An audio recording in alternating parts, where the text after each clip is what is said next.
मुलं तुमच्याकडे कोणत्या नजरेने पाहतात, कोणत्या पर्स्पेक्टिव्हने पाहतात, हे आपण मागच्या भागामध्ये 0 वर्षापासून ते 12 वर्षापर्यंतच्या मुलांमध्ये काय काय पद्धतीने मुलांचं आईबाबांकडे पाहणं असतं, कोणता दृष्टिकोन असतो ते पाहिलं. आज आपण त्याच्या पुढच्या वयामधली मुलं आपल्या आईवडिलांकडे कोणत्या पर्स्पेक्टिव्हने किंवा कोणत्या दृष्टिकोनातून पाहत असतात ते पाहणार आहोत. 13 ते 16व्या वर्षामध्ये मुलं जेवेळेला येतात त्यावेळेला जसं होका यंत्र योग्य ती दिशा दाखवतं, अगदी तसंच आपल्या आईवडिलांनी आपल्याला दिशा दाखवावी असं ह्या मुलांना वाटत असतं. आता या वयामधल्या मुलांचं जग जे असतं ना ते स्वातंत्र्याकडे झुकायला लागतं. स्वातंत्र्याच्या ते शोधात असतात, पण तरीही मुलं अजूनही तुमच्याकडे अत्यंत सावधपणे आणि हुशारीने पाहत असतात.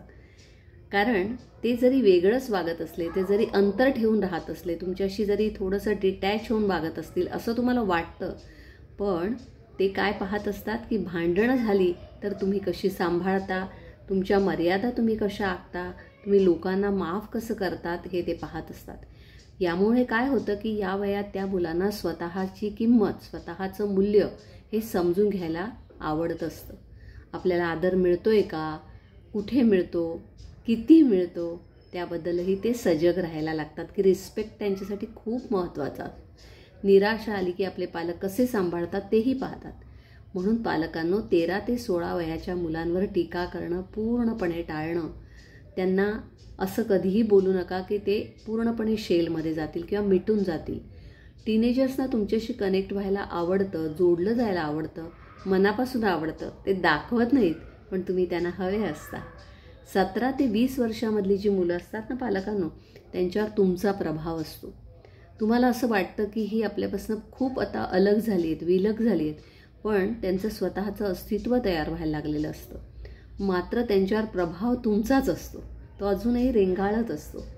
कारण त्यांचा स्वीकार केला जातो की त्यांच्याबाबत मत तयार केलं जातं, लेबलिंग केलं जातं. यानुसार ते तुम्हाला रिस्पॉन्स देत असतात, प्रतिक्रिया देत असतात.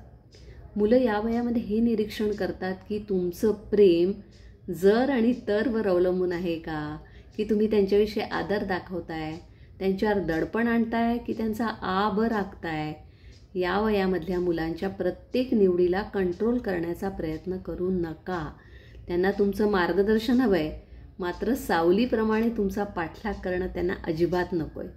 म्हणूनच पालकांनो हा विचार करूया की मुलाने माझ्याशी जसं बोलावं असं मला वाटतं तसं मी माझ्या मुलाशी बोलतोय का, मी त्याला स्वतःच्या भावना व्यक्त करण्यासाठी वेळ देतोय का, स्पेस देतोय का, मी जरी त्याच्या भावना समजू शकलो नाही तरी निदान तशी संधी तरी देतोय का, तशी संधी तयार करतोय का, निर्माण करतोय का. कोणतंही कारण घडलेलं नसलं तरीही, खूप काही ग्रेट झालेलं नसलं तरीही मला तुझा अभिमान वाटतो असं मी शेवटचं कधी बरं म्हटलं होतं. खरं सांगू का पालकांनो, आदर्श पालक बनण्याच्या नादात आपल्या मुलाशी आपलं असलेलं मायेचं नातं गमावून बसायचं नाही आहे आपल्याला. त्यांना आदर देऊयात, प्रेम देऊयात, सुरक्षितता वाटू देऊयात, भावना व्यक्त करण्याची संधी देऊयात. पण मायेची ऊब देताना शिस्त, नियम आणि आदरयुक्त धाक यांची जोड नक्कीच देऊयात. म्हणजे काय होईल तर मुलांसाठी घरातच आदर्श निर्माण होईल. धन्यवाद.